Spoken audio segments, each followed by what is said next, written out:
पारिगेभ्यः स्वपरमद्विभावना पटुमतिभ्यः सुचरितपोनिधिभ्यो नमो गुरुभ्यो गुरुभ्यः छत्तीसगुणसम्मज्ञे पंचविहाचारकरणसन्दर्शे शिष्याणोज्ञकुशले धम्मायर्यशया वन्दे गुरुभक्तिसंयमेन तरन्ति संसारसागरं घोरं क्षण्यत्यष्टकमं जन्मं मरणं न पावन्ति हे नित्यमृतमन्त्रहोमनिरताः ध्यानाग्निहोत्राकुलाः षट्कर्माविरतास्तपोधनधनाः साधुक्रिया साधवः शीलप्रावरणगुणप्रहरणाश्चन्द्रार्कतेजोदिकाः मोक्षद्वारिकपाटिपाटन् भटाः पीडन्तु मां साधवः गुरवः पान्तनो नित्यं ज्ञानदर्शननायकाः चारित्रणो गम्भीरः मोक्षमार्गोपदेशकः शिक्षामि वन्ते हरिभक्तिगौस्तवगौ दशालोच्यो शमणान् समदशण सम्यचरे युताणां पञ्चव्याचारणं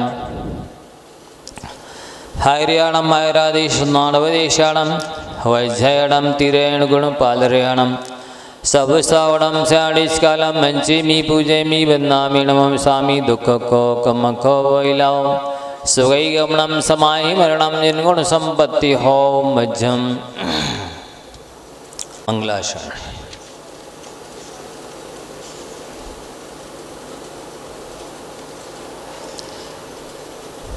परमपैवड्डमये परमेष्ठिणं करोमि नकारं सगपरसिद्धिनिमित्तं कल्याणालोचना बोच्छे। बोले त्रिकालवर्ती नौ देवताओं की आचार्य भगवंत दशलक्षण महापर्व की मुल्ला श्री चंद्रप्रभु भगवान की आचार्य भगवंत गुरुवर श्री विद्यासागर जी महाराज की परम पूज्य मुनिवर श्री नदो शाह जी निरुपम शाह जी अजय शाह जी नदो शाह जी निरुपम शाह जी महाराज की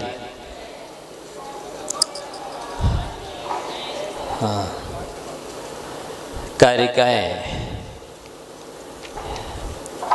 14 हो गई थी। 84 लाख योनियाँ आप सभी को याद होनी चाहिए।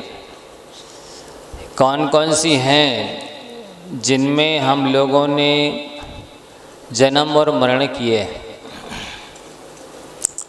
84 लाख योनियों में एक भी योनि ऐसी नहीं है जिसमें अनंत अनंत बार जन्म न लिया हो और मरण न किया हो। 84 लाख योनियों में कितने जीवों की हम रक्षा कर सकते हैं, कैसे कर सकते हैं, ये भी आपको समझना आवश्यक है। दया दया सब ही कहें, दया न जाने कोई, जीव जाति जाने बिना दया कहाँ से हो। लोग इतना तो कहते हैं कि दया ही धर्म का मूल है। मूल यानी जड़, फाउंडेशन, प्रथम आवश्यक, जानने योग्य, जीवन में उतारने योग्य, श्रद्धान करने योग्य। कुन कुन स्वामी ने कहा ही है, सम्मी दर्शन किसे होता है। हिंसा रहिए धम्मे 18 दोष बजिए देवे, डिग्गन थे पवियणे सद्दर्णम होई शब्द सम्मतम। हिंसा से रहित धर्म का श्रद्धान करना, सम्यक दर्शन की ये परिभाषा बताई जा रही है। हिंसा रहिए धम्मे, हिंसा रहित धर्म में श्रद्धान करना, 18 दोष बजिए देवे, 18 दोषों से रहित देवता का श्रद्धान करना। 18 दोष मालूम में जन्म जरा, तिरखा क्षुधा, विस्मय आरत खेद, रोग शोक मद मोह भय निद्रा चिंता स्वेद, राग देश और मरण जुत, ये 18 दोष नाही होत अरहंत के सो छवि लागत मोस। ये 18 दोषों से जो रहित हैं वे देव हैं। उन्हें देव कहें या देवादि देव कहें या महादेव कहें, एक ही बात है, जिनेंद्र देव कहें। 18 दोषों में से यदि एक भी दोष किसी में पाया जाता है तो वो देव कहलाने के लायक नहीं होता है। और अगर उनका आप श्रद्धान करते हैं, रागी द्वेषी कामी क्रोधी देवी देवताओं का जैसे हैं उस रूप में श्रद्धान करना अलग चीज़ है, लेकिन ये मेरे श्रद्धेय हैं, आदर्श हैं, पूज्य हैं, इस रूप में श्रद्धान करना अलग चीज़ है। थोड़ा और आवाज़ को उठाओ।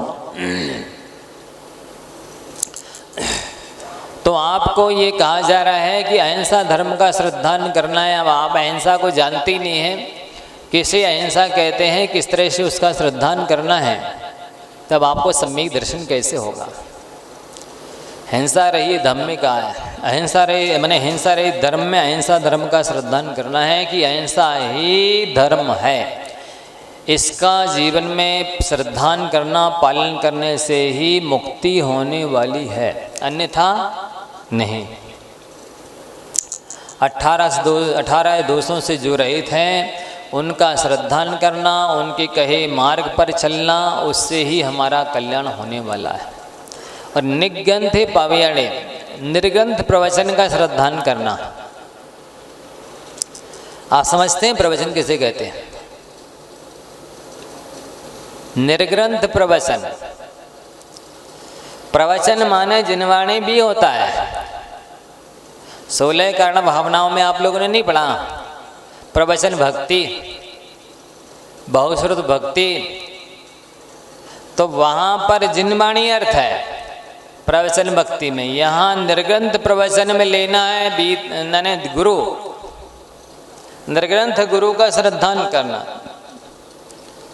तो देव हो गए और उन्होंने शास्त्र न कह करके अहिंसा धर्म कहा और निर्ग्रंथ प्रवचन कहा, शास्त्र को नहीं लिया। हिंसा रही धम्मे 18 दोष बजिए देवे निर्ग्रंथे पावयाणे, निर्ग्रंथ प्रवचन 3 का श्रद्धान कर श्रद्धेण हो ही सम्मत। इनका श्रद्धान करने से सम्यक दर्शन होता है। तो आपको श्रद्धान ही नहीं करना है, ये जो जिस मार्ग पर चले हैं, इन्होंने जो मार्ग बताया है उस मार्ग पर आपको भी चलना है, तभी आप उन जैसे बन पाएंगे, अरहंत और सिद्ध अवस्था को प्राप्त हो पाएंगे। तो यहाँ पर अहिंसा क्या कहलाती है, कैसे उसका पालन किया जाता है, किन किन का पालन करना है, कैसी स्थिति में करना है, कौन कर सकता है, ये आपको समझना आवश्यक है। तो 84 लाख योनियाँ आपको ज्ञात हो गई। एक एक योनि में अनंत अनंत बार जन्म मरण किया है। आपको पता ही नहीं हम कहाँ कहाँ तक घूम के आ गए हैं, कहाँ कहाँ जन्म कर मरण करके आ गए हैं, कष्ट भोग करके आ गए हैं। आप कैसे बचेंगे? आपको उन योनियों में जाने का भय कैसे होगा जब पता ही नहीं है कि कौन सी योनि है और उसमें क्या सुख है कि दुख है, क्या है, पता ही नहीं है। तो कैसे आप श्रद्धान करेंगे, कैसे आप उससे डरेंगे, कैसे बचेंगे, कैसे बचने के लिए पुरुषार्थ करेंगे? तो पृथ्वी का एक जीव कितने हैं? 7 लाख। जल का एक 7 लाख, अग्नि का एक 7 लाख, वायु का एक 7 लाख। क्या है? योनियाँ क्या है? उत्पत्ति स्थान है, योनियाँ हैं। और इसमें जो अन्वय अर्थ है ना, उसमें धातु सत्य का अर्थ लिखा ही नहीं है। नीचे भावार्थ में तो आया है, लेकिन यहाँ पर जो अन्वय दिया उसमें नहीं आया। धातु सत्य क्या कहलाता? धातु के 7 लाख योनियाँ लेना है। धातु से ली जाती है पृथ्वी का है, जल का है, अग्नि का है, वायु का है, ये 4 लिए जाते हैं। इनकी 7 लाख ली जाती हैं। नितिन 7 लाख, वो 10 लाख अलग बता रहा है, वनस्पति का के अलग बता रहा है। ये तो पृथ्वी जल अग्नि वायु के बता रहा है 7 लाख। और नित्य नगोद इतर नगोद की 7 लाख वो हो गई। तो 6 7 42 लाख तो ये इनके हुए। और प्रत्येक वनस्पति का एक, ये जो वृक्ष वगैरह है ना, ये प्रत्येक वनस्पति का एक है। इनकी 10 लाख योनियाँ हैं। कितनी है? 10 लाख योनियाँ हैं। अब उस प्रत्येक के भी 2 भेद करना है, सप्रतिष्ठित प्रत्येक और अप्रतिष्ठित प्रत्येक।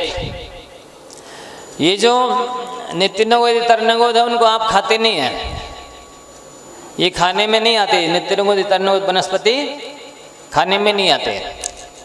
खाने में कौन आता है? ये तो जल आता है पीने में।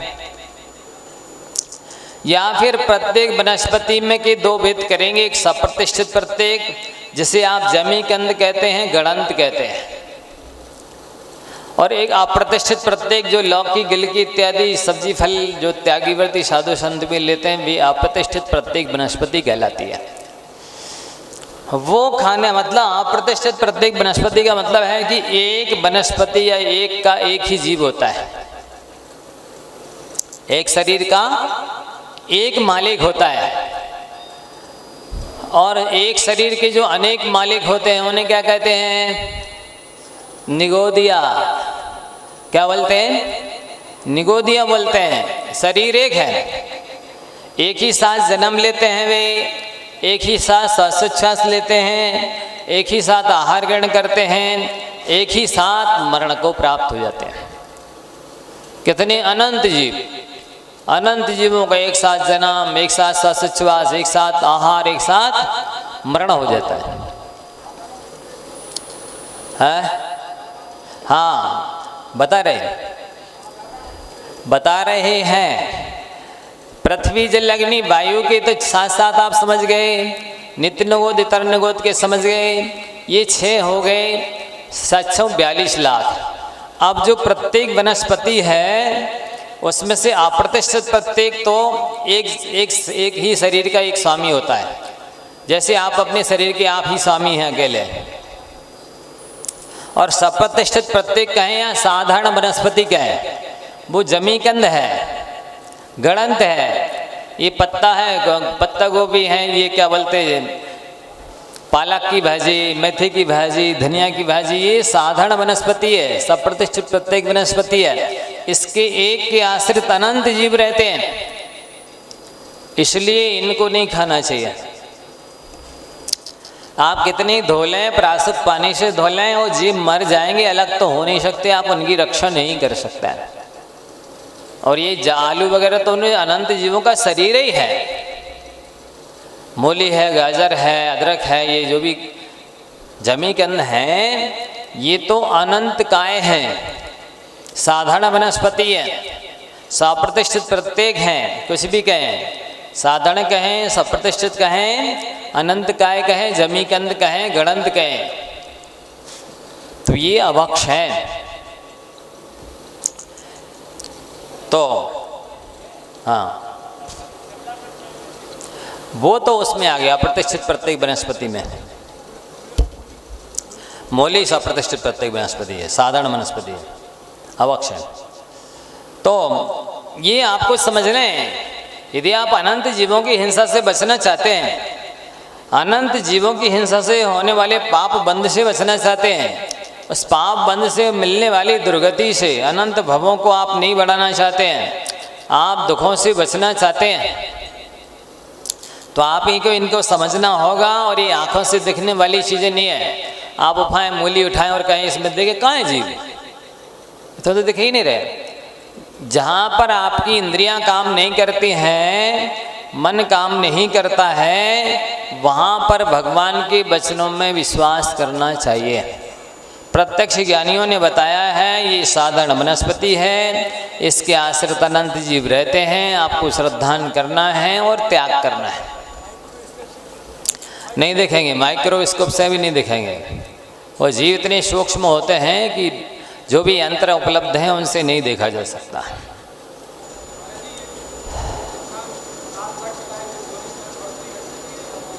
नहीं, वो उतनी रहेंगे, उनकी योनियाँ फिक्स हैं। 84 लाख योनियाँ हैं ना, वो निश्चित हैं, फिक्स हैं, अनादि निधन है। इसमें जीव छोड़ते रहते, आते रहते, जाते रहते, ये अलग बात। तो आपको ये श्रद्धान के विषय है 42 लाख और प्रत्येक वनस्पति की 10 लाख। यदि किसी भी व्यक्ति के वनस्पति खाने का नियम नहीं है कि हम एक दिन में कितनी सब्जी खाएंगे, कितने फल खाएंगे, तो उसको प्रतिदिन 10 लाख प्रकार की वनस्पति खाने का पाप लग रहा है। अब आप देख लीजिए आपका कितना पाप बंद हो रहा है, कितना पुण्य क्षीण हो रहा है, कितना असंयम आपके जीवन में चल रहा है।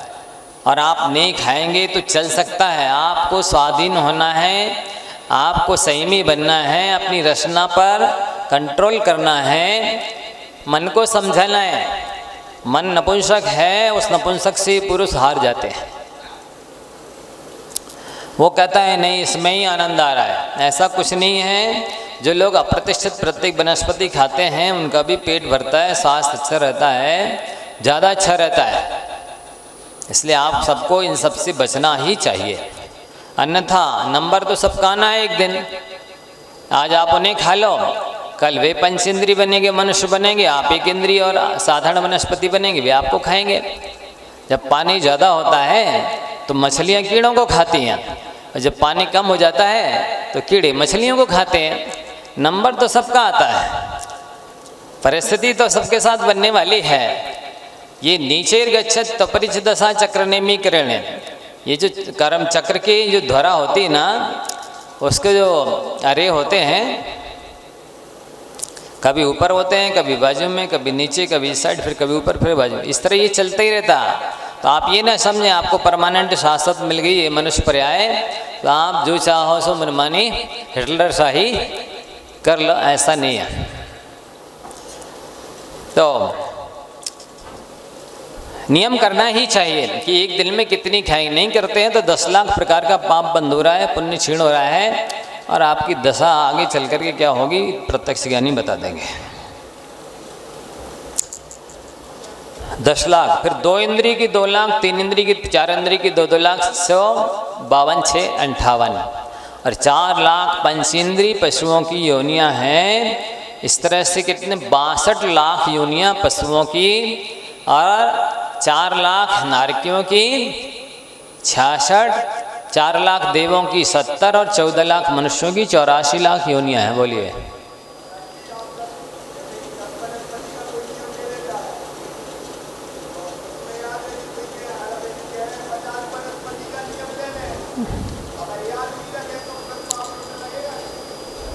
जब सारा वही खाता कर सकते हो, उधारी का लेने देने का, तो ये खाने पीने का हिसाब किताब नहीं रख सकते कि हमने कितनी नियम लिया है, कितनी खाना है हमें, कि याद रखना कि नहीं रखना। आप किसी को पैसे दे दो और भूल जाओ, मिल जाएंगे आपके पैसे।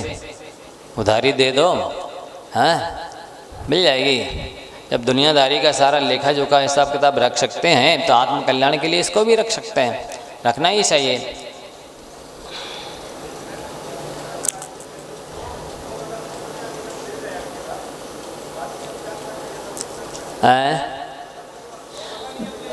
हाँ लिख लो, एक कहीं कापी में लिख लो, 50 है, 60 है, 100 है, 70 जितने भी लिखना है। फिर उसमें से ही हम प्रतिदिन 10, 5, 2, 3, 1 जितनी भी लेना है वो नियम अलग से प्रतिदिन कर सकते हैं, या परमानेंट कर लोगे हम इससे 10 से 5 से ज़्यादा खाएंगे ही नहीं।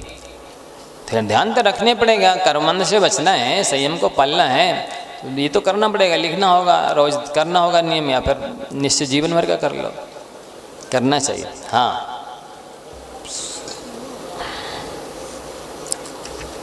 आगे गाथा नंबर 15 देखेंगे।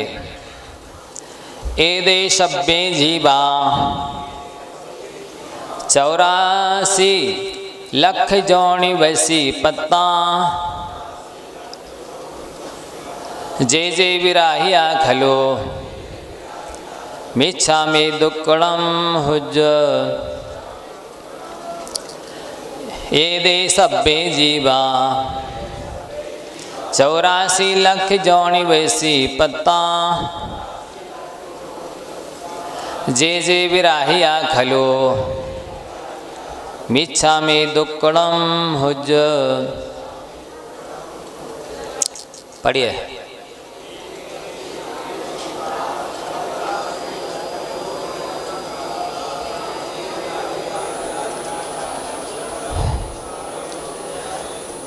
तो ये जो 84 लाख योनियों के बसीभूत जीव हैं, उन जीवों की यदि मेरे द्वारा आराधना हुई हो तो वह आराधना मिथ्या हो जाए, उससे जो कर्म का बंध हुआ है वो नहीं किए कि समान हो जाए, मेरी आत्मा से बिना फल दिए ही अलग हो जाए। देखो ऐसा है, जम सक्कई तम कीरई जम चढ़ सक्कई तहेव सद्दहणम सद्दह माणव जीवो पावई जरा मणम थाणम। जितना शक है आप ईमानदारी से उतना करिए, अपनी शक्ति को मत छुपाइए। शक्ति को छुपाएंगे तो आपको वीर्यांत्रय कर्म का बंध होगा, ज्ञानावरण कर्म का बंध होगा, दर्शनावरण कर्म का बंध होगा, मोहिनी कर्म का बंध होगा, अनेक पाप प्रकृतियों का बंध होगा। साथ ही आपकी श्रद्धा पर प्रश्न चिन्ह लगता है कि नहीं है। इसलिए जम सक्कई तम कीरे, जितना शक है उसे करना चाहिए। जम चढ़ ना सक्कई, जिसे आप नहीं कर सकते हैं तहेव सद्दहणम, उसका श्रद्धान तो करना ही चाहिए कि हाँ है तो शास्त्र में जैसा लिखा है वैसा ही है। ये तो मेरी अपनी कमजोरी है कि मैं इसे अपने जीवन में उतार नहीं पा रहा हूँ। हे भगवान, वह दिन कब आएगा जब मैं इसे पूरी तरह से जीवन में उतार पाऊंगा। तो इनकी प्रत्येक से आप समझें, श्रद्धान करें और जो गलती हो रही है उसको स्वीकार करें, उसकी निंदा ग्रह आलोचना प्रत्याख्यान प्रतिक्रमण करते रहें। बिन जाने ते दोष गुणन को कैसे तजिए गई। जब आप दोष को दोष नहीं जानेंगे, गुण को गुण नहीं जानेंगे, तो दोषों को छोड़ेंगे कैसे और गुणों को ग्रहण कैसे करेंगे। इसलिए जानना और श्रद्धान करना और साथ ही जीवन में उतारना। नहीं उतार पा रहे हैं तो उसकी निंदा ग्रह आलोचना प्रत्याख्यान प्रतिक्रमण प्रायश्चित करना, ये आपका कर्तव्य है, धर्म में करना ही चाहिए। आगे चले 16 नंबर कार्य का देखेंगे। पुडवी जल लगी वाओ ते ओ भी बड़ा फई अभी लितिया जे जे विराहिया खलो मिच्छामि दुक्कड़म होज। पुडवी जल लगी वाओ ते ओ भी बड़ा फई अभी लितिया जे जे विराहिया खलो मिच्छामि दुक्कड़म होज।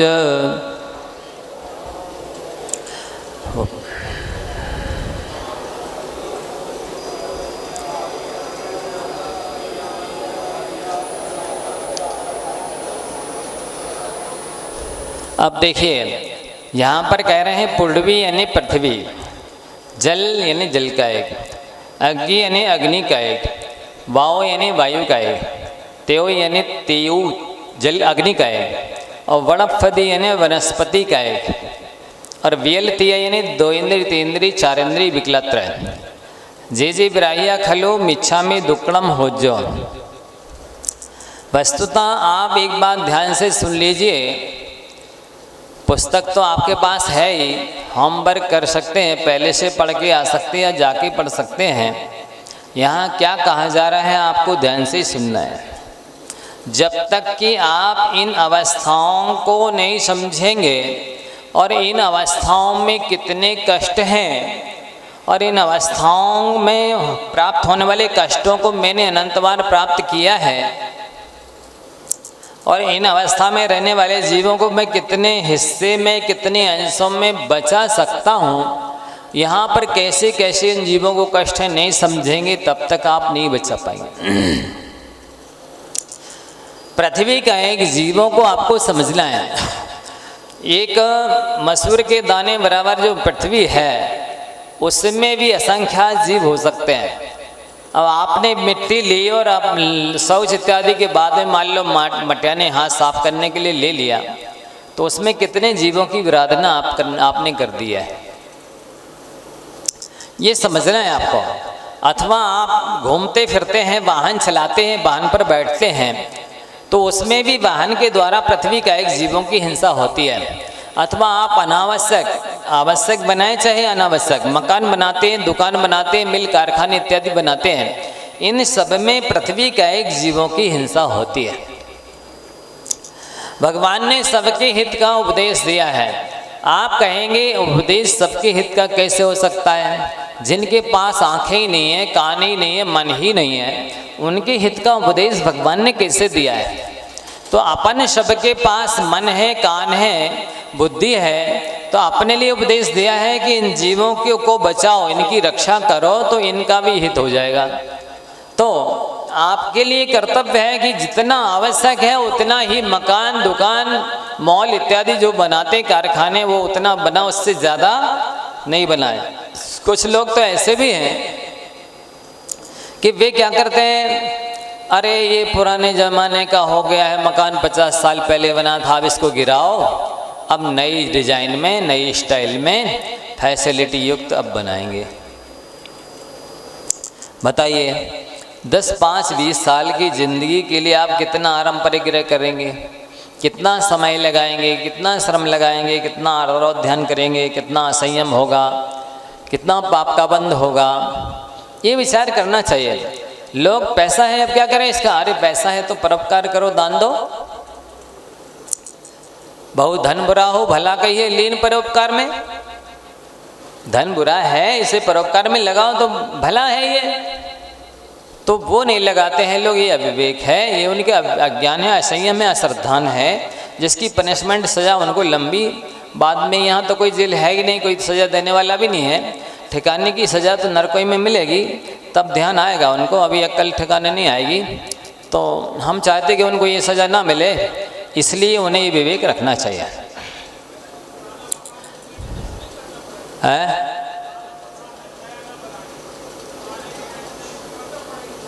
देखो ऐसा है, जितने अंश में करोगे उतने अंश में पाप बंद होने वाला है।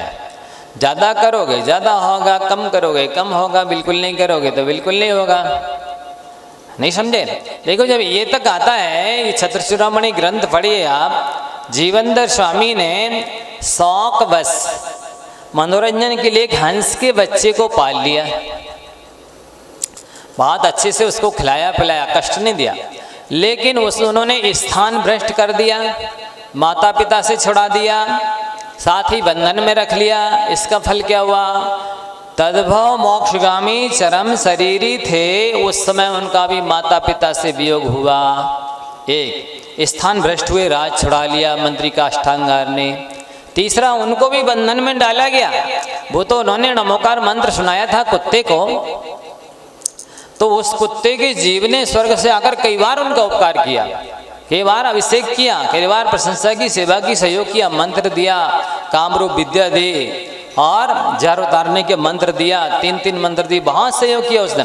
तो उसने छुड़ा लिया, न था तो इनको बंधन में डाल दिया गया था और राजा ने आज्ञा दे दी थी कि इनको मार डालो। तो जब एक जीव को स्थान भ्रष्ट करने पर इतनी सजा भोगनी पड़ी उनको, आप कितने जीवों को उनके स्थान भ्रष्ट कर देते हैं, उनके माता पिता से दूर कर देते हैं, कितने जीवों को बंधन में डाल देते हैं, इनका फल आपको नहीं भोगना पड़ेगा।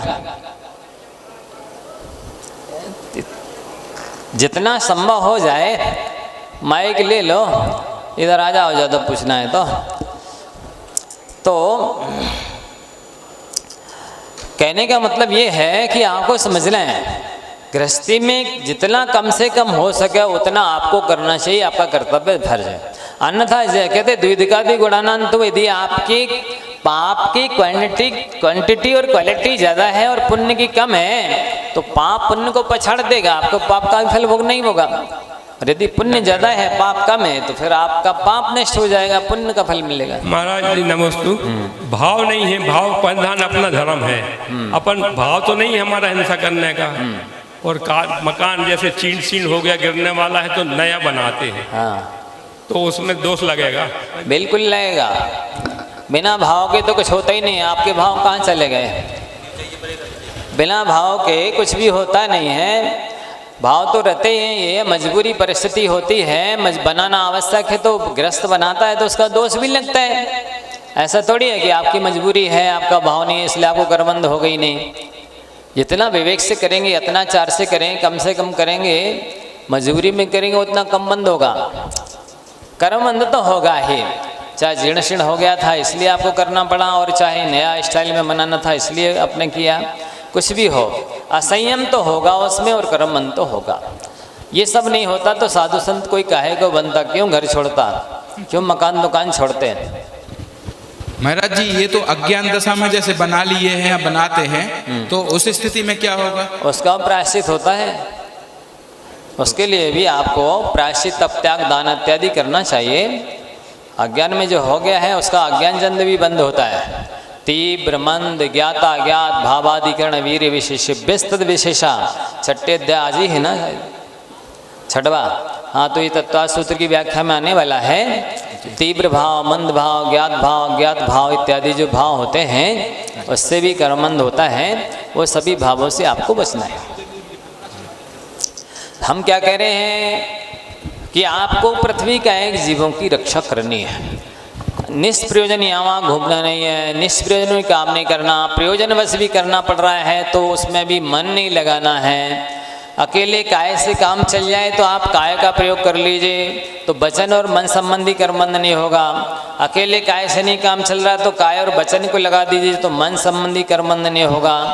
उसमें अनासक्त ही रहना है आपको हर हालत में।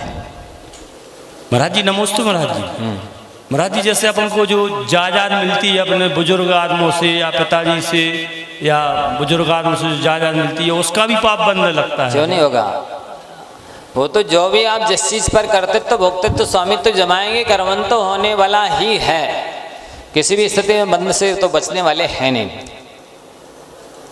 इसलिए आपको परद्रव्य के प्रति स्वामित्व जमाना ही नहीं है। तो पृथ्वी का एक जीवों से बचना है, हिंसा से बचना है, निष्प्रयोजन घूमे नहीं, घुमाए नहीं, अनुमोदना नहीं करे तो पृथ्वी का एक जीवों की रक्षा होगी। अब जल का एक उसको कष्ट कितना हो रहा है आपके माध्यम से? क्या आपको जो वेदन होता है, संवेदन होता है, उनको नहीं होता? उनको भी होता है, पर बेचारे भी अभिव्यक्त नहीं कर पाते हैं, वे बच नहीं पाते हैं। ये जो बच सकते हैं त्रसजीव वो बच जाते हैं, यथासंभव बचने की कोशिश करते हैं। वे बेचारे कर्म फल चेतना का भोगन करने वाले हैं, उनको तो कर्म का फल भोगना ही पड़ता है और उसमें निमित्त आप बन जाते हैं तो कर्म का बंध आपको होता है। फिर जलकायिक जीवों को देखिए, आप सभी विचार कीजिए, वहाँ वो आकाश में मेघों से गिरते हैं, फिर पहाड़ों से टकराते हैं, कितनी तेज़ी से पानी गिरता है, वो कष्ट भोगते हैं बेचारे। जल का एक जीव के साथ साथ रस भी हो सकते हैं। फिर वहाँ से टकराते टकराते गिरते हुए ज़मीन में नीचे आते हैं, फिर यहाँ से बहते हुए नदियों में चट्टानों से टकराते टकराते जाते हैं। फिर उसके बाद में नगर में शहर में सप्लाई करने के लिए टैंकों में भरा जाता है, बड़े प्रेशर से मशीन से खींचा जाता है, उसमें वो कष्ट सहते हैं। फिर वहाँ से नगर में जब सप्लाई होती है तो उस समय भी वो कष्ट को प्राप्त होते हैं। अब आपके घर में आ जाता है, अब कई लोगों को विवेक नहीं है, नल है तो टोटी नहीं है, टोटी है तो छन्ना नहीं है, छन्ना है तो विवेक नहीं है कि हमको कितना पानी फैलाना है, कितना भरना है, कितना उपयोग करना है। जैसे मान लो 1 लीटर 2 लीटर पानी में काम चल सकता है, उसके स्थान पर आप 1-2 बाल्टी 1-2 टंकी पानी फेंकते हैं, तो ये निष्प्रयोजन आप पाप का बंध करते हैं, इससे आप बच सकते हैं। बहुत कम पानी में भी यदि मान लो घी और दूध के मूल्य का पानी हो जाए, तब फिर के आप 2 बाल्टी और 2 टंकी फेंकेंगे? बोलिए, घी के मूल्य का पानी हो जाए तब आप कितने पानी में काम चलाएंगे? तो वैसे ही आपको घी और दूध की तरह ही पानी भरना है, छानना है, उपयोग नहाने धोने में, कपड़े धोने में, पीने में तो जितना आवश्यक है उतना पीना है। लेकिन कई लोग जो टोटी खोल करके रख देते हैं और अब दाढ़ी बन रही है, ये अविवेक है। आपकी दाढ़ी 1 गिलास पानी में 1 कप पानी में बन सकती थी, पर आपने कितने बाल्टी पानी फेंक दिया। नहाते समय भी आप भर करके 1 लीटर पानी से नहा सकते थे, लेकिन नलके खोल करके नल के नीचे बैठ गए, कितने टंकी पानी बह गया।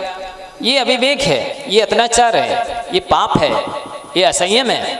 इससे कई गुना ज़्यादा जिस स्थान पर आप हैं वहीं पर एक राई के दाने बराबर कर्मबंध से भी काम चल सकता था, लेकिन आपके अविवेक, अयत्नाचार, प्रमाद, अज्ञान की वजह से एक सुमेरु पर्वत बराबर कर्म का बंध हो रहा है। तो ये आपको इसलिए बताया जा रहा है कि आप इससे बचें, कम से कम में काम चलाएं। ये आपका फर्ज है, ये आपका कर्तव्य है, ये आपका उत्तरदायित्व है, ये आपका यत्नाचार है। इससे दया की पुष्टि होती है, सिद्धि होती है। तो पानी भर के रख दिया, खुले बर्तन पड़े हैं, उनमें बड़े बड़े जीव गिर करके मर रहे हैं, उसमें और भी उत्पन्न हो रहे हैं, इसका पाप किसे लेगा? जो पानी भर के रख देते हैं उनको लगता है। कई बार बर्तन वगैरह ऊपर छतों पर रखे रहते हैं खुले, पानी बरसता है, उनमें बर्तनों में भर जाता है। लोगों को वहाँ जाने का समय ही नहीं रहता है, वहाँ भरा भरा उसमें फिर जीव उत्पन्न हो जाते हैं। फिर तेज धूप निकलती है, उसमें वो पानी छलकता है, सूखता है, बेजीव मरते हैं। इसका पाप किसे लेगा? ये सब अविवेकी अज्ञानी जीव इस तरह के पाप बांधते रहते हैं। तो आप बाद में इतना कह दें इन जीवों को मैंने प्रार्थना की हो, मेरा पाप मिथ्या हो जाए, इतने मात्र से हो जाएगा? जब तक कि आप जिसे कर सकते हैं, जीवन में उतार सकते हैं, बचा सकते हैं, उन जीवों को नहीं बचाते हैं तो आपको कर्मन तो होने वाला है ही। अन्यथा तो आप चाहे जितने खूब पानी बहाओ और बस आके के तो मिथ्या में दुख लो, बहुत सरल है, तब तो कोई दिक्कत ही नहीं रही।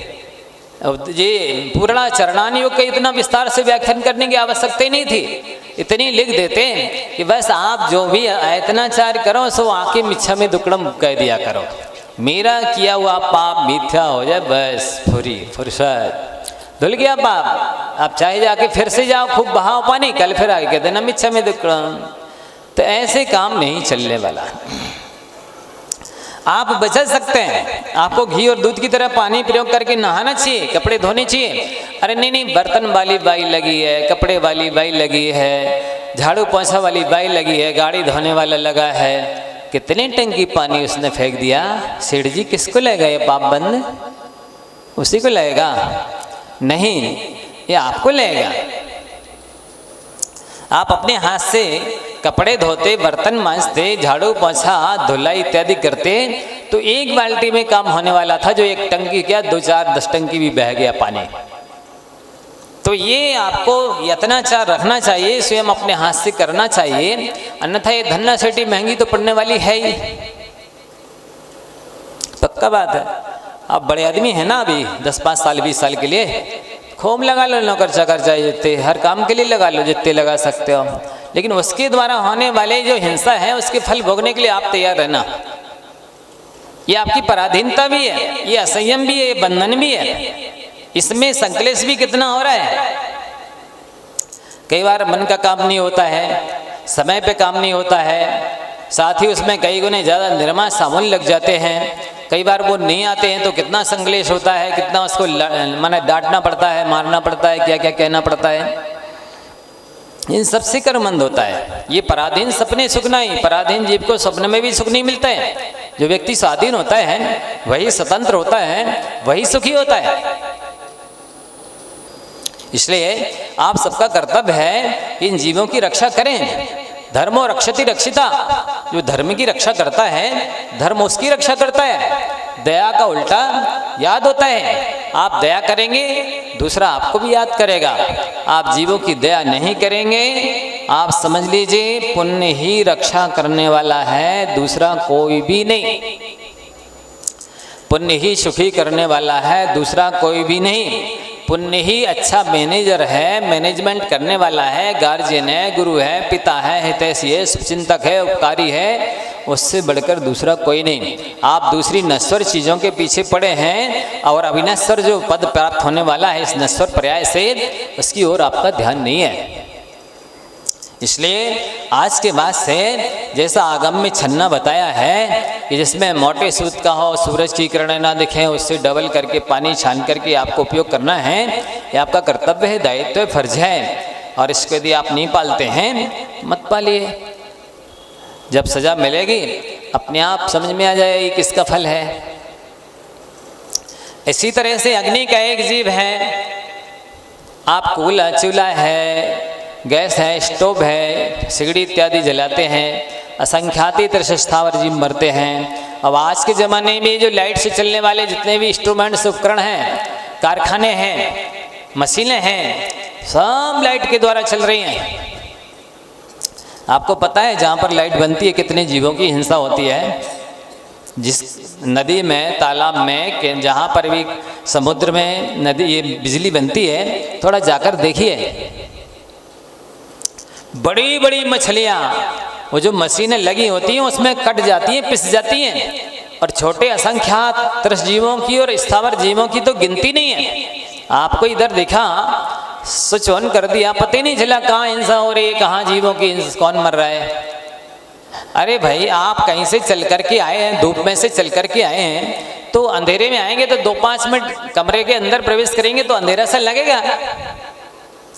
5 मिनट बाद आप प्रवेश करें, बैठे, अपने आप दिखने लग जाएगा सब कुछ। कोई सीढ़ी चढ़ के उतर के आए हैं, चल के आए हैं, तो स्वाभाविक है गर्मी लगेगी, पसीने लगेगा। 5 मिनट 10 मिनट गर्मी लगेगी, थोड़ा सा हैंड फैन ले लीजिए या हाथ से ही ऐसी हवा कर करके पसीना शांत किया जा सकता है। लेकिन जो आदत है कमरे में प्रवेश करते ही सारे स्विच ऑन करने की, जितने भी कूलर हैं, पंखे, एसी हैं, छोटे बल्ब, बड़े बल्ब सब जला दिए। 2-5 मिनट में गर्मी तो शांत हो गई, पसीना तो सूख गया। अब दोबारा आपके हाथ चलेंगे बंद करने के लिए? नहीं चलते।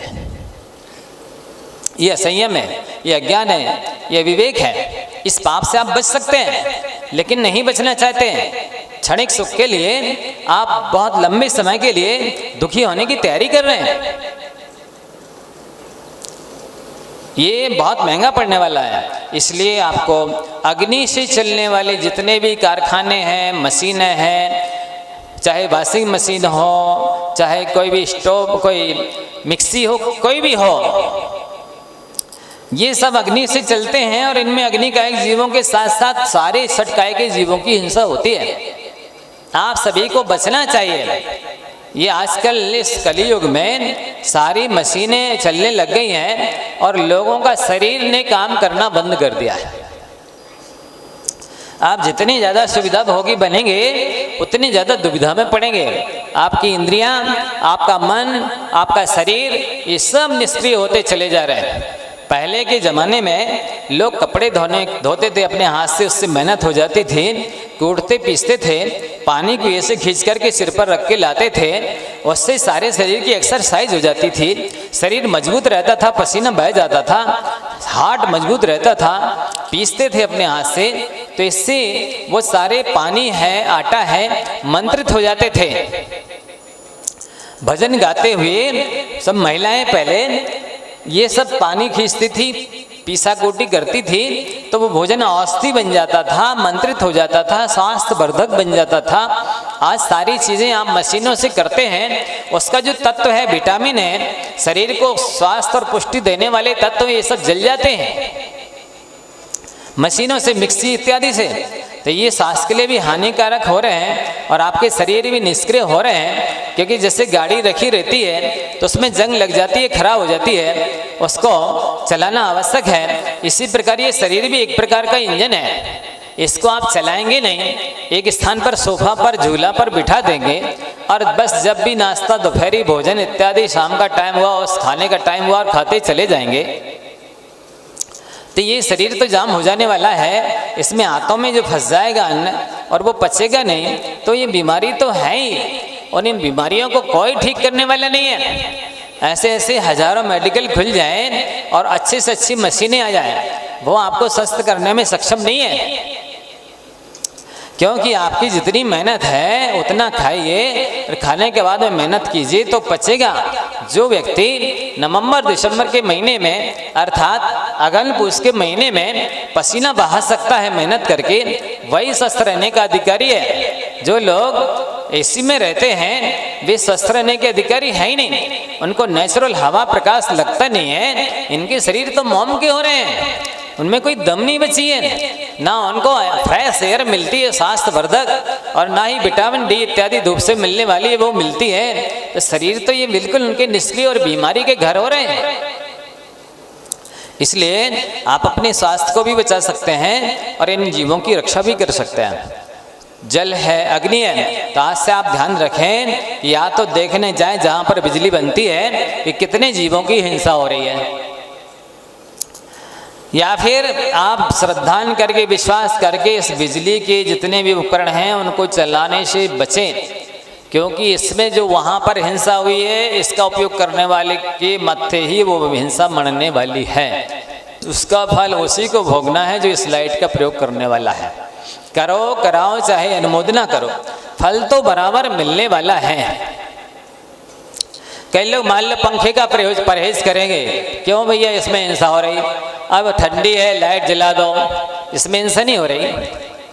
तो इस तरह विवेक रख कर के हर तरह से बचने की कोशिश करनी चाहिए। जम सक्कई तम कीरे सूत्र हमेशा याद रखना है कि जितना बने उतना तो करना ही चाहिए। बनते काम में यदि नहीं किया जाता है तो आपका अपराध माना जाता है। फिर अग्नि के बाद में वायु का एक है। अब ये वायु का एक जीवों की आप हिंसा कितनी करते हैं। जितने भी वाहन चल रहे हैं इन सबके ट्यूब में हवा भरी हुई है, उसके अंदर वो कब से भरी है, गाड़ी कब से खड़ी है, उसमें जीव उत्पन्न हो गए हैं। अंतर मुहूर्त के बाद पुनः ठंडे होने पर जीव उत्पन्न हो जाते हैं और वो चलने पर वो सब फिर मर जाते हैं। तो आप उन पर चलते हैं, इसका पाप आपको लगता है। पंखा है, कूलर है, एसी है, इसमें होने वाले वायुकायिक जीवों की हिंसा का पाप आपको लगता है। और मान लो यात्रा करते हैं और तो बड़े बिस्तर गद्दा तकिया कौन ले जाए, हवा वाले बिस्तर गद्दा तकिए रख लो। आपने उसमें हवा भर ली है, गद्दा में तकिया में आप उस पर लेटे हुए हैं, क्या आपने विचार किया किसके ऊपर लेटे हैं आप? उन गद्दा तकिया में जो जीव भरे हुए हैं वो जीवों के ऊपर लेटे हैं आप। ये जो आरामदायक थोड़ी देर के लिए लग रहा है ना, बहुत महंगा पड़ेगा। एक बार एक राजा जिसके लिए प्रतिदिन फूलों की सेज बिछाई जाती थी, एक दासी बिछाती थी। इतना मोटा फूल ही फूल एक एक पाखड़ी निकाल करके और बिछाई जाती थी, उस पर राजा सोता था। एक दिन उस दासी को लगा कि राजा रोज सोता है, थोड़ी देर के लिए मैं भी तो लेट के देखूं कैसा लगता है। अब भी उठ जाएंगे 5 मिनट के अंदर। बस लेटने की देर थी कि नींद लग गई। अब राजा के आने का टाइम हो गया। राजा आया तो उसको बड़ा गुस्सा आया, ये दासी होकर के मेरी सेज पर सो रही है, और कोड़े उठा के उसने पीटना शुरू कर दिया। जैसी उसकी नींद खुली वो दासी हंसने लगी। राजा कहता है तेरे को पिटाई हो रही है, तू हंस क्यों रही है? तो वो क्या बोलती है, हे राजन मुझे हंसी इसलिए आ रही है कि मैं आज ही थोड़ी देर के लिए इस सेज पर सोई तो मुझे इतनी पिटाई हो रही है। आप रोज सोते हैं, आपको कितनी पिटाई होगी, इस पर मुझे हंसी आ रही है। तो इसी तरह से आप जो गद्दे तकिया इत्यादि हवा वाले यूज कर रहे हैं, या जिन गाड़ी वाहनों को जिनमें हवा भरी हुई है ट्यूब में, उनका उपयोग कर रहे हैं, इसकी सजा आपको कितनी मिलेगी ये विचारनी है। पूछिए।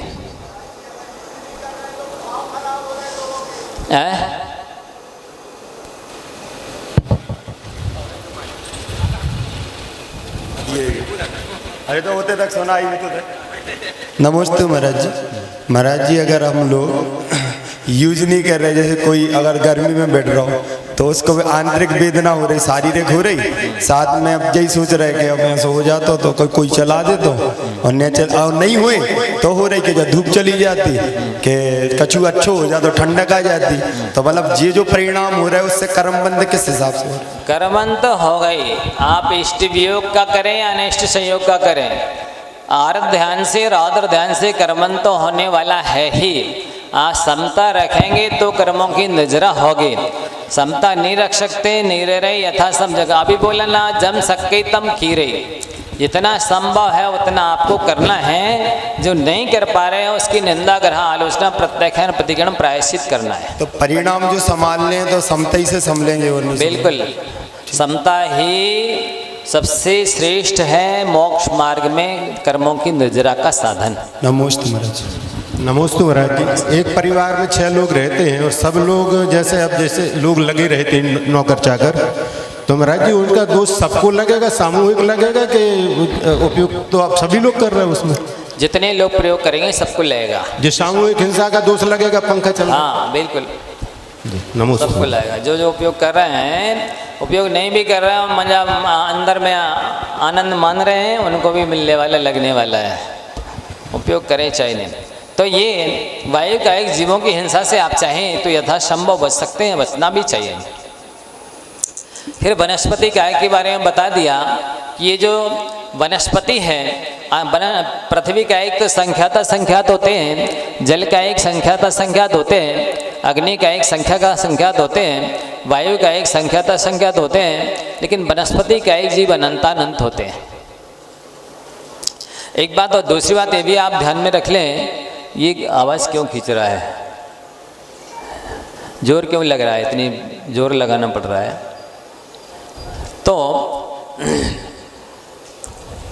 क्या कहा जा रहा है कि संख्यात प्रकार का होता है, असंख्यात प्रकार का होता है, अनंत प्रकार का होता है। तो आपने जो जमी कंद खाया, गणंत पदार्थ खाया, साधारण वनस्पति खाई, इसमें सुई की नोक चिबा दी, इसमें अनंत जीव हैं, ये भी अनंत की कोटि में आते हैं। और पूरे वनस्पति काय के जीवों को मिला दो तो भी अनंत की कोटि में आते हैं, और सब संख्या को मिला दो तो भी अनंत। ऐसे अनंत प्रकार का होता है। तो आप सभी को वनस्पति कायिक में साधारण वनस्पति से तो बचना ही चाहिए। प्रत्येक में भी सप्रतिष्ठित प्रत्येक जो जमीकंद हैं, गणंत हैं, उनसे बचना है। अप्रतिष्ठित प्रत्येक के लिए भी जब परिमाण करने को कहा गया है कि आप सीमा कर लीजिए कि कितने सब्जी और फल खाएंगे, जबकि एक शरीर का एक ही स्वामी है, अप्रतिष्ठित प्रत्येक का, उसके सीमा की बात है। तब फिर जिसकी सीमा ही नहीं, अनंत जीव हैं, उसके तो त्याग की ही बात कही गई है। तो इस तरह आपको जीवों के कष्ट को समझना है, और जो व्यक्ति दूसरों के कष्ट को ही अपने कष्ट जैसा समझता है, सच्चे मायने में वही धर्मात्मा कहलाने का अधिकारी है। अन्यथा तो वो आर्टिफिशियल धर्मात्मा है, जो दूसरे के दुख को अपने जैसा नहीं समझता है। दो इंद्रिय आदि जीव हैं, ये वाहन इत्यादि पर आप बैठकर चलते हैं, तो उसमें जो चींटी है, केचुए हैं, चीटा है, और पंचेंद्रिय जीव तक नहीं बच पाते हैं, उसके ऊपर से वाहन का पहिया चल जाता है, हिंसा हो जाती है। तो उससे आप यदि चाहें तो पैदल चल सकते, जहाँ पर जा सकते वहाँ पर आपको पैदल जाना चाहिए। यदि मंदिर आप पैदल जा सकते हैं तो आपको मंदिर पैदल जाना चाहिए। इससे क्या होगा, एक तो आपकी पराधीनता छूटेगी। मान लो पेट्रोल नहीं है, ड्राइवर नहीं है, गाड़ी नहीं है, और आपकी गाड़ी पे चलने की आदत है, तो आप तो अपाहिज की तरह बैठे रहेंगे। वो गाड़ी आ जाए, ड्राइवर आ जाए, पेट्रोल आ जाए, तब हम मंदिर जाएं। तो ये पराधीनता है। और आपको एक दिन बताया कि आपकी खुशी, आपका सुख आपके पास है, लेकिन आपने ये भौतिक साधनों को अपना करके, बहुत सारी दूसरी चीज़ों को अपना करके अपनी खुशी उन सबको बेच दी है, उन सबके पास गिरवी रख दी है, उन सबको दे दी है।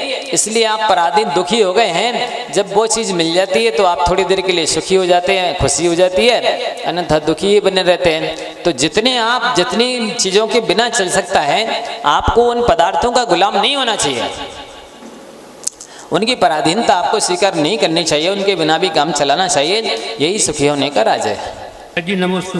पृथ्वी का भी संख्यात असंख्यात होते हैं। हाँ, असंख्यात बस यही पूछ रहा था। हाँ, तो ये जीव जो बेचारे आज कर्मफल चेतना का वेदन कर रहे हैं, पराधीन है, कर्मों के अधीन है, परतंत्र हैं, जो अपनी रक्षा भी नहीं कर सकते स्वयं की, और दूसरे जीवों की भी रक्षा नहीं कर सकते हैं, उनकी रक्षा करने का दायित्व आपका है। नमोस्तु महाराज जी, नमोस्तु। हम जब तीर्थ यात्रा वगैरह पे जाते हैं तो हम बहनों के साथ में जाते, या जो भी स्थिति बनती है, तो उसमें हमें कितना पुण्य लगता है और कितना पाप लगता है? जैसे भाव होते उसके अनुसार। अब महाराज जी कहीं पे 3 किलोमीटर भी जाते हो, कहीं पे 500 किलोमीटर भी जाते हैं। हाँ, हम बता दिया, कहीं पर भी जाएं, 3 जाएं या 500 जाएं, जितनी श्रद्धा भक्ति विशुद्धि होगी, दया होगी, उतना पुण्य बनने वाला है। बाकी सब तीर्थ यात्रा करते हुए पाप मान सकते हैं आप, अभिप्राय अच्छा नहीं है तो 2 इंद्रिय जीवों की रक्षा करना भी आपका कर्तव्य है। 3 इंद्रिय, 4 इंद्रिय, ये विकलात्रय हैं बेचारे, इनके पास अब पूरी इंद्रियां नहीं है, मन भी नहीं है, इनकी दया करना भी आवश्यक है। आप यदि मर्यादा के बाहर की कोई भी चीज़ खाते हैं तो वो आवक्षी है, अशुद्ध है, तामसिक है, असंयम का कारण है, और साथ ही दुर्गति का भी कारण है। महाराज नमस्तु। बोलो कि मैं ये पूछना चाहती, और सभी औरतों के बारे में है ये, सभी को घर का काम करना ही पड़ता, और अंदर चींटी आई तो बाहर डालना ही पड़ता, अनाज में और कीड़े तो बाहर डालना, अब क्या करें? यत्नाचार से काम करने का, विवेक से दया को हृदय में रख करके काम करना है, जितना संभव हो जाए। अभी बता दिया कि जितना शक्य है उसको तो आपको परिहार करना ही है, बचना ही है। जिससे नहीं बच सकते हैं उसकी निंदा, ग्रह, आलोचना, प्रत्याख्यान, प्रतिक्रमण, प्रायश्चित करना ही है।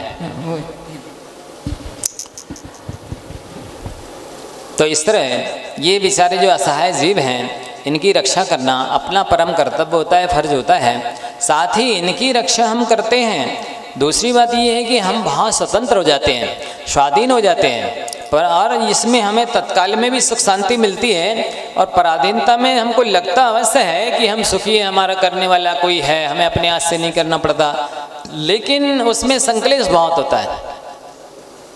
पराधीनता होती है, साथ ही असंयम बहुत होता है। इसलिए मुनि महाराज सब कुछ छोड़ देते हैं कि हमको किसी की अधीनता स्वीकार करनी ही नहीं है। जब आप पूजन में पढ़ते हैं, फांस तनक सी तन में साले, इतनी सी फांस कांटा कैसा चुभता है शरीर में, हर पग हर पल आर ध्यान रौद्र ध्यान कराता है, पीड़ा देता है। और चाहे लंगोटी की दुख भाले, एक लंगोटी की चाय भी भाला किसी ने चुभा दिया हो सीना में, ऐसा कष्ट देता है। क्या अर्थ होता है इसका? चाहे लंगोटी की दुख भाले, एक लंगोटी की इच्छा कि ये लंगोटी मिल गई, फट गई है, अब ये कौन देगा लाके, वो इच्छा, एक लंगोटी की इच्छा इतनी पीड़ा देती है जैसे किसी ने हृदय में, सीना में भाला घोंप दिया हो। आप सोचिए फिर आपको कितनी चीज़ों की आवश्यकता है, उनकी आवश्यकता इच्छा कितना पीड़ा देगी आपको, कितना कष्ट देगी, कितना दुखी करेगी। आप समझ रहे हमारे भगवान की कृपा से सब है। क्या सब है? जितनी बड़ी ढोल होती है उतनी बड़ी पोल भी तो होती है। क्या बड़े लोगों की सुविधाएं दिखाई देती हैं, आपको दुविधा क्यों नहीं नजर आती है? उसके पीछे दुविधा छुपी रहती है, आकुलता, चिंता, व्यग्रता, मैनेजमेंट की चिंता रहती है, वो सब भी समझना चाहिए। महाराज जी इसमें अग्नि का एक तो लिखा है वनस्पति, उसके साथ में उत्तेज का एक भी लिखा है। हाँ, तो तेज का एक, अग्नि का एक ही है दोनों। उन अग्नि का एक जीवों की आपको रक्षा करनी है। हाँ, कोई बात नहीं, पर्यायवाची नाम दे दिया। लाइट भी अग्नि का एक ही है। इससे आपको, अब जैसे मान लो कई बार लोग बोलते हैं सौर ऊर्जा का उपयोग करते हैं हम, तो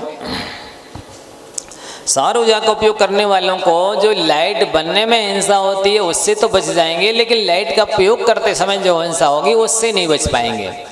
वो उतना तो हिंसा उनसे भी होती ही है। आगे ये आपको देखना है कि हमारे द्वारा किसी को कष्ट ना हो, ऐसा जीवन शैली अपनाएं। ये आपकी तत्काल स्वाधीनता का, शांति का कारण है। जी, वायु का एक जो उसमें जो 7 लाख योनियाँ बताई हैं, तो वो 7 लाख योनियों में कैसे जीव रहते होंगे वायु कायक में, जो अपन वायु देख रहे हैं? अपन विदेश क्षेत्र चलेंगे ना तो सिमंदर स्वामी से पूछेंगे प्रत्यक्ष। और अगर श्वासोच्छ्वास ले रहे हैं तो फिर उसमें फिर कैसे, मतलब उसको कैसे रोक पाएंगे उनको? बोला ना, हर चीज़ में ही लगाना, जितना बने शक हो उतना पालन करना है, जितना शक नहीं है उसका श्रद्धान करते हुए निंदा, ग्रह, आलोचना, प्रत्याख्यान, प्रतिक्रमण, प्रायश्चित करना, हर समय में यही लगाना, हर जगह। जिसको कर सकते हो उसमें प्रमाद नहीं करना है, आलस नहीं करना है। मुनिश्री को नमोस्तु। अभी 16वां सूत्र चल रहा है। हमारे और भी मित्र जिनसे हमारी चर्चा हुई है, सबको बहुत आनंद आ रहा है।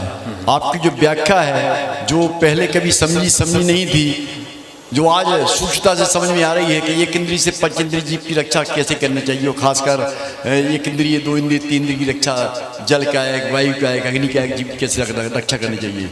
सूत्र 16 है, मत 54 सूत्र हैं। ठीक ठीक। तो हमारा कहना ये है, आप बिल्कुल निश्चिंत रहिए, आप तो धीमी गति से वो बड़ी ऐसे ही पढ़ाइए, चाहे वो कोर्स हो पाए चाहे ना हो पाए। हम ज़्यादा से ज़्यादा समझ लें तो हमको ज़्यादा अच्छा लगेगा। ठीक ठीक ठीक। हाँ सर, हमारा भी प्रयास यही है कि आप इससे बच जाएं। ऐसा नहीं हो कि केवल यहाँ मनोरंजन हो जाए 10 दिन, बाद में भाई घोड़ा हुई मैदान, फिर जैसा का तैसा चलने लग जाए। ऐसा ना हो, आपके जीवन में परिवर्तन आना चाहिए। आपकी जीवनचर्या, दिनचर्या में परिवर्तन आना ही चाहिए। नमस्ते महाराज। महाराज जी, आपने कल बताया था जैसे नेत्रुनी गोद में अनंत काल से जीव वहीं पर और अभी तक निकले नहीं है, तो उन्होंने ऐसा क्या किया था कि वो वहाँ पे पहुँचे और अभी तक ऐसे क्या काम किए थे कि अभी तक निकल भी नहीं पाए वहाँ से? टर्रा मोंग ने कब गलती की थी कि वो टर्रा बन गया?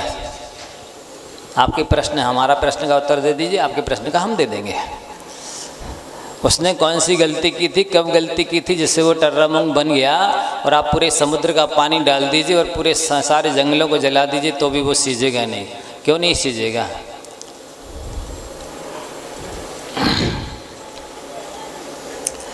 हाँ, अब आगे चलते हैं। 17 नंबर की कारिका है मल सत्यराजिणोत्ता वैविष्ये जीविराहिया विविहा सामायिये खमैया खलु बिच्छामि दुक्कडं हुज मल सत्यराजिणोत्ता वैविष्ये जो विराहणा विविहा सामायिये खमैया खलु मिच्छामि दुक्कडं हुज। बोलिए।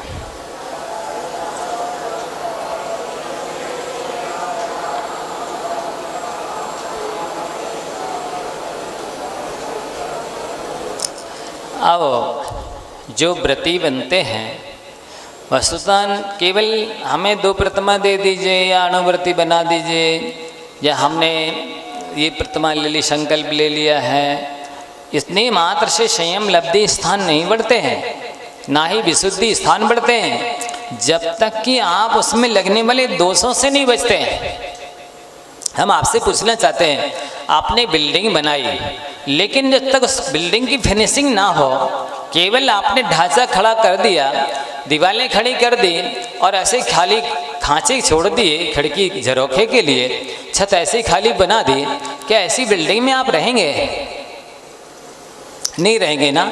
तो जैसे आपको हर चीज़ चाहिए उस बिल्डिंग में, खिड़की हो, साथ ही पर्दे हों, पूरी उसकी पलस्तर हो, फर्श हो, फिटिंग हो, व्यवस्थित जो भी आप चाहते हैं ये सब होगा तभी वो बिल्डिंग कहलाएगी, कोठी बंगला कहलाएगा, रहने के काम आएगा ना। इसी तरह आपके 12 व्रत हैं, 12 पंजे 60 अतिचार होते हैं, सम्यक दर्शन के 5 होते 65 होते हैं, संलेखना के 5 अतिचार होते हैं, ये 70 अतिचार होते हैं। जब तक इनको समझेंगे नहीं, इनकी परिभाषा नहीं जानेंगे, इनसे बचेंगे नहीं, आप उस विद्यार्थी की तरह हैं जो केवल लिखता चला जा रहा है, ना उसको ऊपर हेडिंग का ख्याल है, ना हाशिया में कुछ लिखने का छोड़ने का ख्याल है, ना उसको ये ध्यान है कि हम कितनी छोटे बड़े अक्षर लिख रहे हैं, कि पास दूर दूर लिख रहे हैं, कि उसको चींटी की टांग जैसे बना रहे हैं, कि अल्पविराम पूर्णविराम कहाँ क्या लगाना, ये कुछ भी ध्यान नहीं रख रहे हैं। बताइए, कोई भी जो उसका पेपर चेक करने वाला होगा क्या नंबर देगा? बहुत भर दी काफी आपने, सप्लीमेंट्री ले लेकर ये भर दी है। बताइए, आपके नंबर मिल जाएंगे, पास हो जाएंगे? पास होने के लिए ऊपर भी हेडिंग डालिए, बाजू में हाशिया छोड़िए, अक्षरों को बराबर मात्रा में लिखिए, प्रश्न को देखिए कितने नंबर का है, उसके कितनी लाइनों में शब्दों में उत्तर मांगा है, प्रॉपर शब्द कितने लिखे जाने चाहिए, एग्जैक्ट कितना उत्तर दिया जाना चाहिए, अल्पविराम पूर्णविराम लगाना चाहिए। ये सब नहीं करेंगे तो नंबर आपको मिलने वाले नहीं है, और ना ही आप आगे की कक्षा में जाने वाले हैं, ना इंटेलिजेंट विद्यार्थी कहलाएंगे। बहुत इंटेलिजेंट है, 6 समझ अच्छा है, एक बार में याद हो जाता है, जितना पढ़ते हैं सब याद हो जाता है, समझ में आ जाता है। साल भर पढ़ें आप और परीक्षा देवे नहीं, इंटेलिजेंट विद्यार्थी कहलाएंगे, चतुर विद्यार्थी माने जाएंगे, विवेकी समझदार विद्यार्थी माने जाएंगे। इसी तरह से व्रत पाल रहे हैं, जब भी थोड़ी सी परेशानी आई, हाँ ले लेंगे प्रायश्चित। अरे परीक्षा तो दी नहीं आपने, प्रायश्चित यानी दोष लगा लेने का मतलब है परीक्षा नहीं देना। पास तो परीक्षा देने के बाद ही होता है विद्यार्थी, आगे की कक्षा में तो तभी जाता है ना। बताइए कब जाता है? जब परीक्षा देगा तभी ना, तभी कोई उसे समझदार कहेगा, पढ़ा लिखा कहेगा, अकल मानेगा, एक बार में याद हो जाता है। 24 घंटे पढ़ता, 12 महीने पढ़ता है, होमवर्क कर लेता है, प्रतिदिन का को पूरा विषय लिखने का, पढ़ने का, याद करने का कर लेता है, बस परीक्षा के टाइम पे सो जाता है। बोलो, तो जैसी दशा उस विद्यार्थी की होती है वैसे ही साधकों को परीक्षा हर व्यक्ति की होती है। हर नियम की छोटा बड़ा कोई नियम हो आपकी दृष्टि में हो सकता है, वस्तुतः उसके प्रति जो निष्ठा होती है, श्रद्धा होती है, बहुमान होता है, वो उतना बड़ा माना जाता है। जितनी बड़ी श्रद्धा है, जितना बहुमान के साथ में उस नियम को पाला जाता है। तो आगे की चर्चा ये करेंगे, समय हो गया। जा वाणी के ज्ञान ते